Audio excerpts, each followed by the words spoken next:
Hello, I am Leslie Lowe with the Department of Social Services, and I am here to talk about the civil rights obligations of the department and its employees. I will also be talking about the civil rights obligations of those recipients of federal funds through various grant programs which are administered by the department and their employees. This slide shows the statutes which are applicable to recipients of federal financial assistance. The first one is Title VI of the Civil Rights Act, which prohibits discrimination on the basis of race, color, or national origin. In addition, there are several program statutes that contain civil rights language.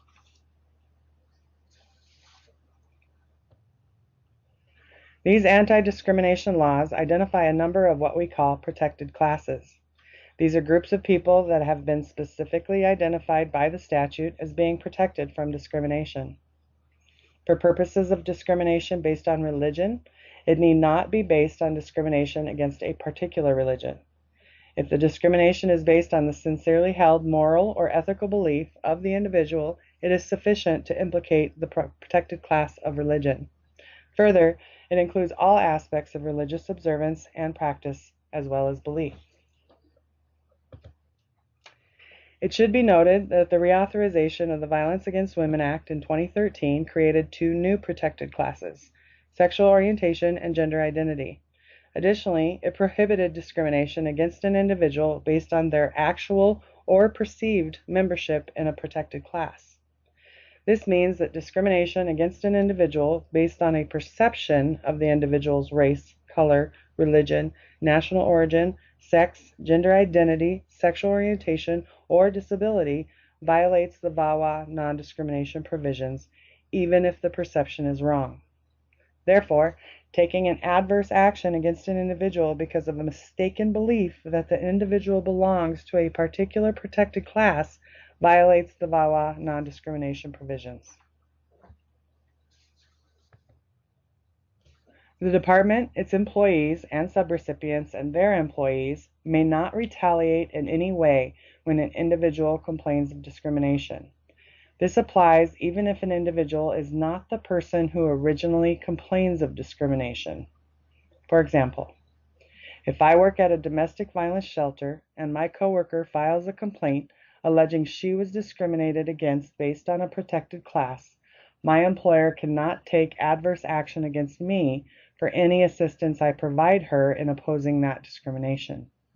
In this instance, even though I was not the original target of the discrimination, I am still protected by the statute. We will talk about some of these statutes and the language of the statutes specifically.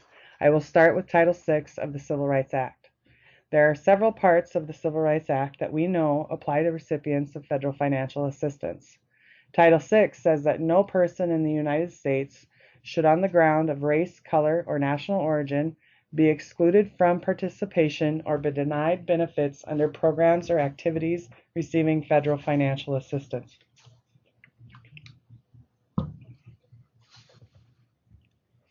As we look at the language of other statutes, you will notice that they look a lot like Title VI because much of this subsequent legislation is based on and flows from this original piece of civil rights legislation. I have underlined the terms program or activity because those terms are important to understand.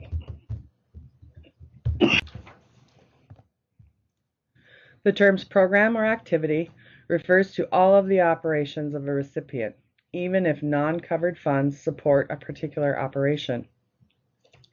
For example, if a law enforcement agency receives an award under a VAWA grant, which includes the same program or activity language, to fund a victim witness coordinator, then that law enforcement agency must not discriminate against a person on the basis of actual or perceived race, color, religion, national origin, sex, gender identity, sexual orientation, or disability in all of its operations. Thus, a recipient that operates a program funded partially by a covered grant and partially by other sources may not discriminate in any of its operations. State administering agencies, or SAAs, such as the Department of Social Services, that receive covered formula grants to award to subrecipients throughout their states must comply with the VAWA non-discrimination provisions. which prohibit them from discriminating on the basis of actual or perceived race, color, religion, national origin, sex, gender identity, sexual orientation, or disability in all of their operations. This obligation extends to the operations of other units of state government if those units also receive federal financial assistance under VAWA or are subawarded VAWA funds from the SAA.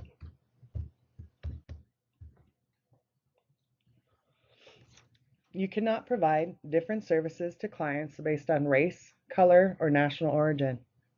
Similarly, you also cannot deny an individual the opportunity to participate as a member of the planning board based on such impermissible basis.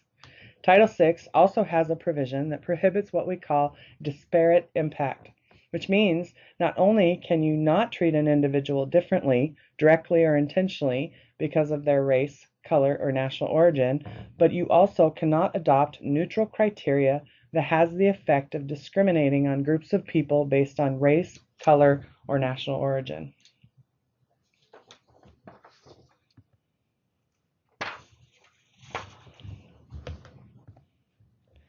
There are really two statutes that prohibit discrimination on the basis of disability. Section 504 of the Rehabilitation Act of 1973 and the Americans with Disabilities Act. I want to point out in the outset that disability statutes are slightly different from the other statutes we've talked about because it applies only to people who have a disability. All of the other statutes apply to various protected classes. The ADA and Section 504 only apply to people who have disabilities. Section 504 defines handicap or a disability as an individual who has a physical or mental impairment which substantially limits one or more major life activity, has a record of such impairment, or is regarded as having such an impairment. For the most part, the physical impairments are easy things to think about. We are generally talking about mobility or hearing or vision. But be aware that this definition also includes mental impairments such as psychological disorders or learning disabilities. Whatever the impairment, it must substantially limit one or more major life activity to be considered a disability under the statutes. To determine whether or not a person's physical or mental impairment substantially limits them, you must consider their limitations without regards to any measures they may have taken to accommodate or deal with symptoms of their disability.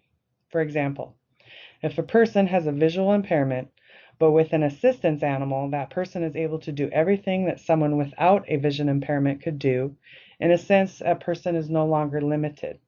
However, that person would still be considered a person with a disability under Section 504. A major life activity is an activity that the general population can perform with little or no difficulty, such as caring for oneself, seeing, hearing, eating, sleeping, walking, standing, lifting, bending, or a major bodily function. Note that this list is far from exhaustive.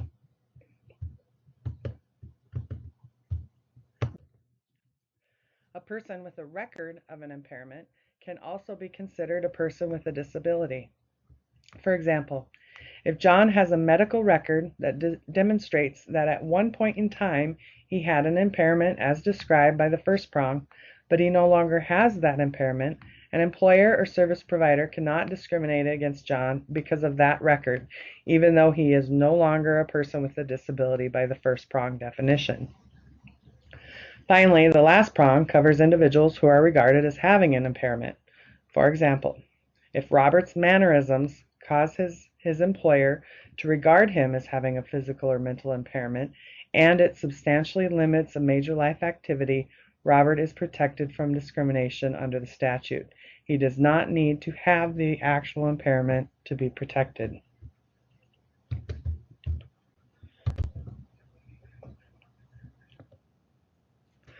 There are a lot of different situations that could rise to the level of discrimination, but I want to highlight a few things. For example, you cannot deny participation in a program or service, deny an opportunity for the same benefit, provide different or separate services, deny participation in a planning or advisory body, or allow ineffective communication due to an individual's actual or perceived disability.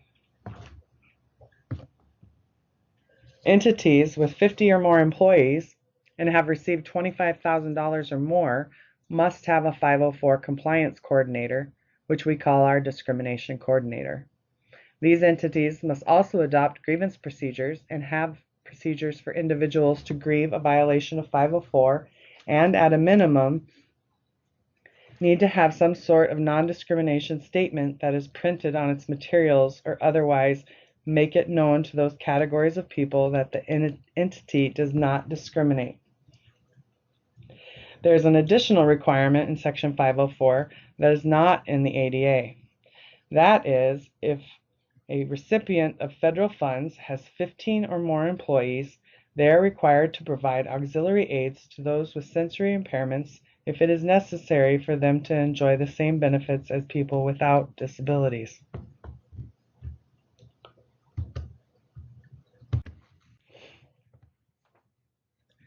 The Age Discrimination in Employment Act of 1967 protects applicants and employees 40 years of age or older from discrimination on the basis of age in hiring, promotion, discharge, compensation, terms, conditions, or privileges of employment. The Equal Pay Act of 1963, as amended, prohibits sex discrimination in payment of wages to women and men performing substantially equal work in the same establishment. I'm going to talk now about some of the specific program statutes. For programs funded under the Omnibus Crime Control and Safe Streets Act, religion and sex are also included as protected classes. Employment is also specifically included in this statute. The last phrase underlined, funded in whole or in part, clarifies that even if an entity receives only a portion of its funding under the Safe Streets Act, it still must comply with the non-discrimination provision. The next statute I want to highlight for you is the Victims of Crime Act. This act has its own discrimination statute, and it looks very similar to the others. It says no person on the ground of race, color, religion, national origin, handicap, or sex be excluded from participation in, denied benefits of, subjected to discrimination under, or denied employment in connection with any undertaking funded in whole or in part with sums made available under this chapter. The main change is the inclusion of handicap as a protected class. As previously discussed, VAWA added 2 protected classes, gender identity and sexual orientation, and added the actual or perceived standard which prohibits discrimination against the protected classes even if the discrimination or perception of that person's race, color, sex, gender identity, or sexual orientation is incorrect. This second paragraph of the non-discrimination clause says that if sex segregation or sex-specific programming is necessary to the essential operation of the program, nothing in this paragraph should prevent any program or activity from consideration of an individual's sex as long as they provide comparable services to individuals who cannot be provided with the sex-segregated or sex-specific programming.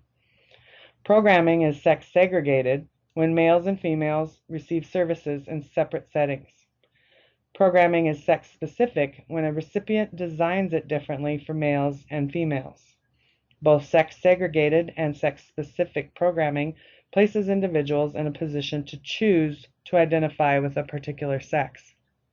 Emergency shelter for domestic violence victims is an example of a service that victim service providers historically have segregated by sex. An example of sex-specific programming is the bystander intervention component of some educational programs on college campuses.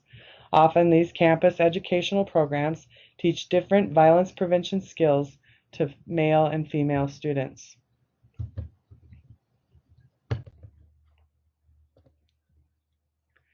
Subrecipients of federal funds stemming from the Office of Violence Against Women need to think critically about the services provided in a sex-segregated manner, even if they have historically provided services in that fashion.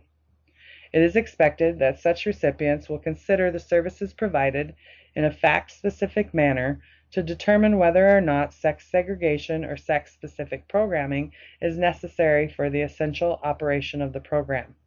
Additionally, it is expected that the self-analysis or self-assessment is performed regarding each of the services on an individual basis. For example, an entity may operate a shelter, support group or parenting group, legal advocacy, job training, and an educational program. The entity should look at each of these services individually and separately to see if sex segregation is necessary for the essential operation of the service. For example, the entity must consider its shelter services separately from its consideration of the parenting group or the legal advocacy services. If the Department of Justice receives a complaint of sex discrimination based on a recipient's sex-segregated or sex-specific services, the recipient must articulate clearly why sex segregation or sex-specific programming was necessary to the essential operation of the program. The recipient must support its justification with an assessment of the facts and circumstances surrounding the specific program and to take into account established best practices and research findings as applicable. The justification cannot rely on unsupported assumptions or overly broad sex-based generalizations. Some factors that may be relevant to a recipient's evaluation of whether sex-segregated or sex-specific programming is necessary to the essential operation of the program include the following: the nature of the service, the anticipated positive and negative consequences to all eligible beneficiaries of not providing the program in a sex-segregated or sex-specific manner, the literature on the efficacy of the service being sex-segregated or sex-specific, the impact on transgender individuals seeking services, and whether similarly situated recipients provided the same services have been successful in providing services effectively in a manner that is not sex-segregated or sex-specific. A recipient may not provide sex-segregated or sex-specific services for reasons that are trivial or based solely on the recipient's convenience.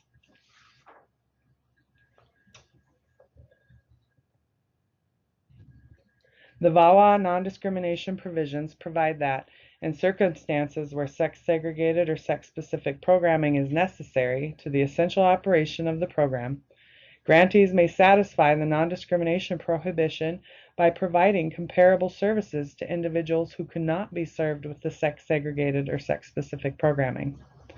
A comparable service is one that is designed to confer a substantially equal benefit.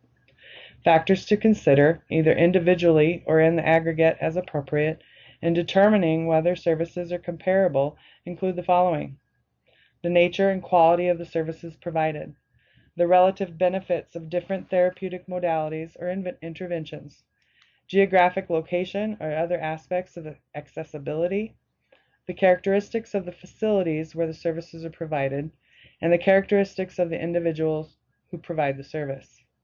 Services need not be identical to be comparable, but they must be of the same or similar quality and duration. For example, if a recipient has made a fact-specific determination that segregating its shelter by sex is necessary to the essential operation of the program, then the shelter provided to male and female clients must be designed to confer substantially equal benefits. These benefits might include a secure and furnished sleeping area, bathroom facilities, kitchen facilities or access to food, case management, social services, and transportation to supportive services. The recipient must make every reasonable effort to ensure that the shelter provided to male and female beneficiaries is comparable in safety, quality, and amenities. A recipient that operates a sex-segregated or sex-specific program should assign a beneficiary to the group or service which corresponds to the gender with which the beneficiary identifies, with the following considerations. In deciding how to house a victim, a recipient that provides sex-segregated housing may consider on a case-by-case basis whether a particular housing assignment would ensure the victim's health and safety. A victim's own views with respect to personal safety deserve serious consideration. The recipient should ensure that its services do not isolate or segregate victims based upon actual or perceived gender identity. A recipient may not make a determination about services for one beneficiary based on the complaints of another beneficiary when those complaints are based on gender identity. For the purpose of assigning a beneficiary to sex-segregated or sex-specific services, best practices dictate that the recipient should ask a transgender beneficiary which group or service the beneficiary wishes to join.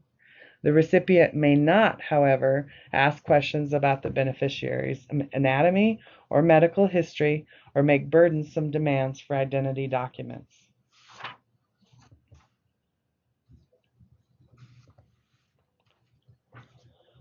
Faith-based organizations, or FBOs, have the right to compete for federal financial assistance to the same extent any other organization.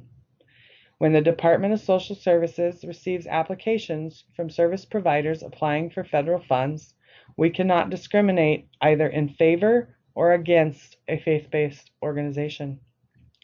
Faith-based organizations that receive federal financial assistance may not discriminate against beneficiaries or clients on the basis of religion.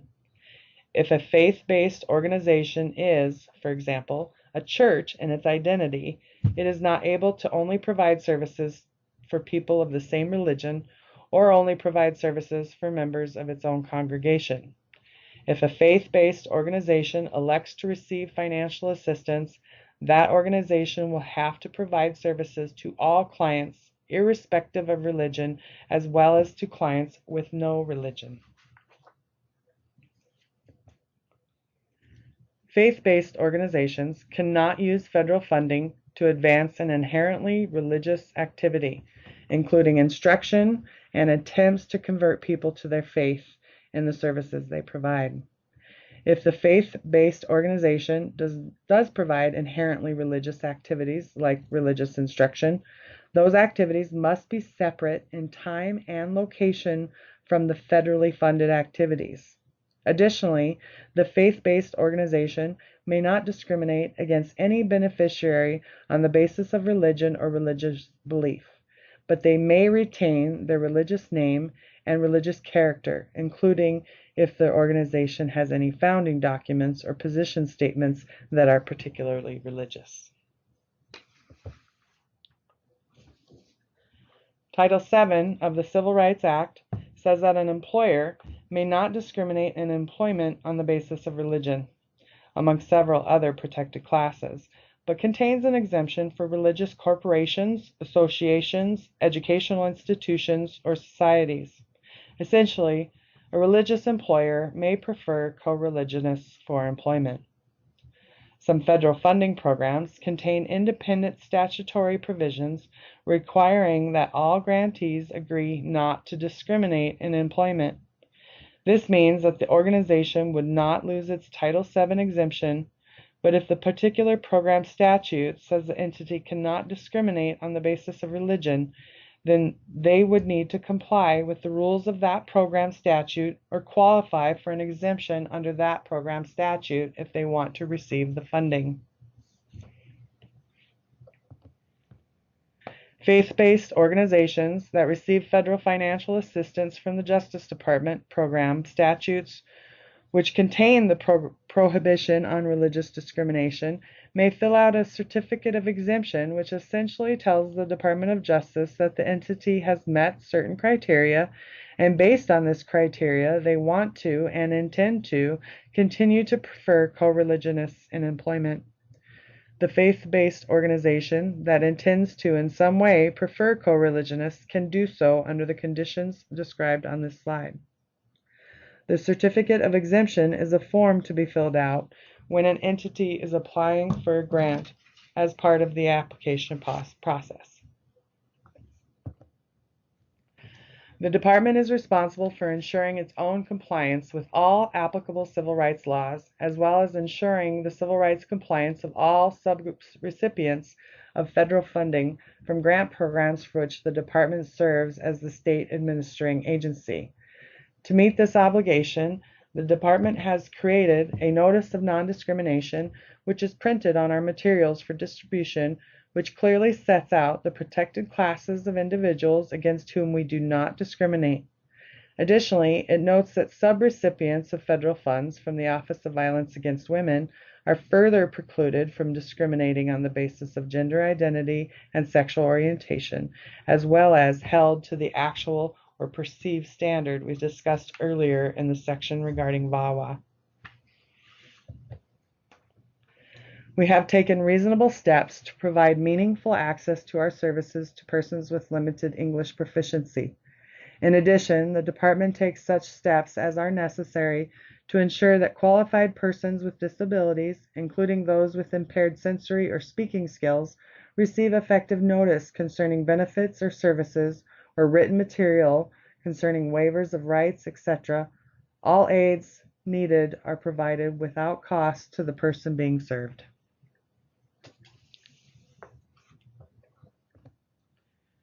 We have developed Section 504 grievance procedures in compliance with the ADA and the Rehabilitation Act.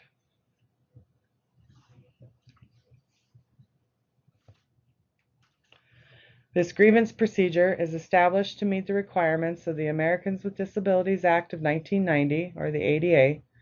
It may be used by anyone who wishes to file a complaint alleging discrimination on the basis of disability in the provision of services, activities, programs, or benefits by the department.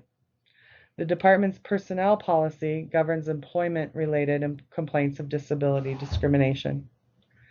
The complaint should be in writing and contain information about the alleged discrimination, such as name, address, phone number of the complainant, and location, date, and description of the problem.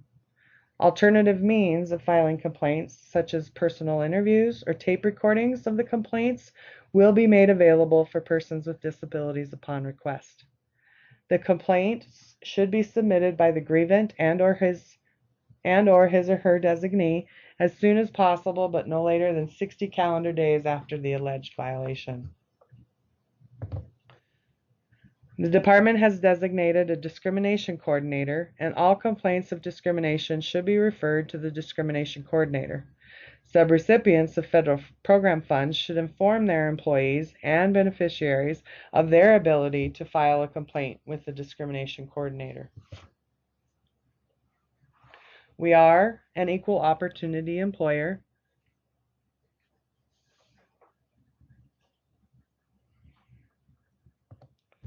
The department complies with all of the major civil rights statutes, program statutes, executive orders, and regulations previously discussed, among other relevant statutes. To ensure the Department of Social Services offers fair treatment and equal access to services, the department has a non-discrimination policy and a 504 grievance procedure for handling discrimination complaints from members of the public.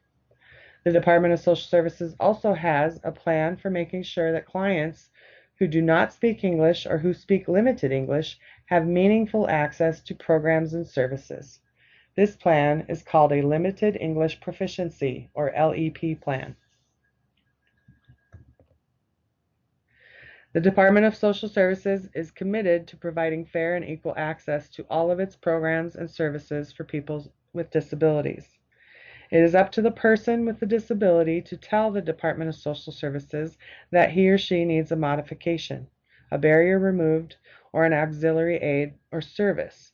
But federal and state laws require agencies to ask people whether they have disabilities. The department makes sure that its services are accessible to and usable by people with disabilities, and it communicates with people with disabilities as well as it communicates with others who do not have disabilities. Further, we provide in the most physically accessible locations possible, and we offer auxiliary aids and services for qualified individuals with disabilities, such as qualified sign language interpreters, audio tapes, qualified readers, written materials in large print or braille, note takers, and assistive listening devices. The department does not discriminate on the basis of actual or perceived race, color, religion, national origin, sex, gender identity, sexual orientation, or disability, and admission or access to, or treatment or employment in its programs, activities, or services. If an individual wants to file a discrimination complaint, they should be directed to the discrimination coordinator at the address and phone listed in the slide. Additionally, certain state and federal laws require that the individual be notified that they can also file a complaint with the Department of Agriculture for SNAP-related issues, the Office of Civil Rights, and the South Dakota Division of Human Rights.